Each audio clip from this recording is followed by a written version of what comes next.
Once upon a time, in a small cottage in the middle of the woods, there lived a beautiful woman. The one thing the woman cared for the most was her garden.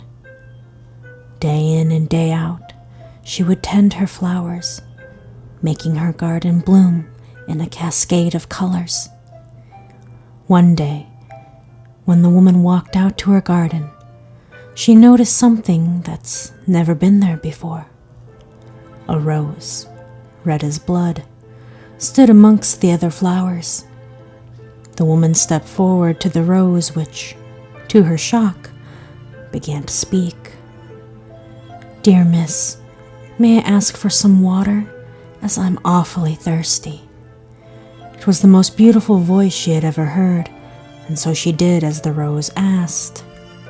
"Thank you, dear miss. To show my gratitude, I will grant you one wish." The woman thought long and hard, and eventually decided what she wanted for a wish.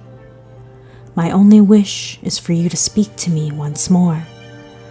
And so the woman and the rose talked till evening. Every day thereon, the woman would water the rose, which in turn would speak with her. "My dear, may I ask for one more favor?" the rose one day said. "Of course, my dear rose, whatever you want," the woman answered. "I see you giving water to the other flowers in this garden. Am I just another flower to you? Do you not hold me dear?" "No, you are my dearest flower of all." "Then I ask you to give your water to me only," the rose said. And so from that day on, the woman would not water any other plant than her dear rose. "May I ask for one more favor?" the rose one day said. "Of course, my love, whatever you want. I see you plucking the weeds around the other flowers. Am I just another flower to you? Do you not hold me dear after all?" "No, you are my dearest flower of all." Then she plucked the weeds. "That is around me only," the rose said. And from that day on, the woman would not pluck any weeds around the other plant than her dear rose. "Do me one more favor," the rose one day said. "Of course, my love, whatever you want. I still see you tending to the other flowers. Am I just another flower to you? Do you not hold me dear after all?" "No, you are my dearest flower of all." "Then I demand you to spend all your time on me, and me only," the rose said. And from that day on, the woman would not care for any other plant than her dear rose. And so all the flowers withered and died. Her garden, once a rainbow of flowers, became gray and dull. Only the rose thrived.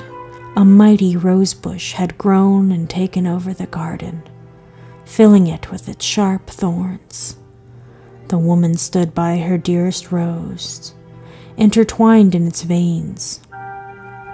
"Give me water," the rose demanded. "I will, my love, but first you must let go of me. Only then can I go and fetch you some water." "I will not let you go. Give me some water, and I will speak to you once more." "I cannot, my love." "Then I will not speak." The woman begged the rose to speak to her, but the rose remained quiet. To this day the woman remains, stuck in the rose bush thorned vines, pleading the rose to speak once more. I closed the book. Despite its thickness, this was the only story printed in it. The rest of the pages are blank. I don't know how the book ended up in my bookshelf. I didn't put it there. It's old and worn, and the front title's The Forgotten, an anthology of lost fairy tales. I didn't need to read the story more than once to understand that it's about me.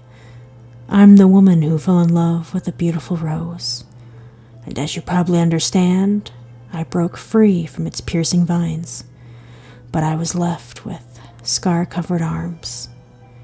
It's been about a year now since I left, but I can't help but think about him. Maybe it sounds crazy, but I miss him. That's why I answered the phone when he called. I don't know how he'd gotten my new number, but that doesn't matter now. He had sent me a text beforehand saying he wanted to talk, and we did talk the entire night. There was sadness in his beautiful voice. He apologized, said he's changed. I gave him my address, and he said he will be here tonight. So now I'm waiting for him, my beautiful red rose.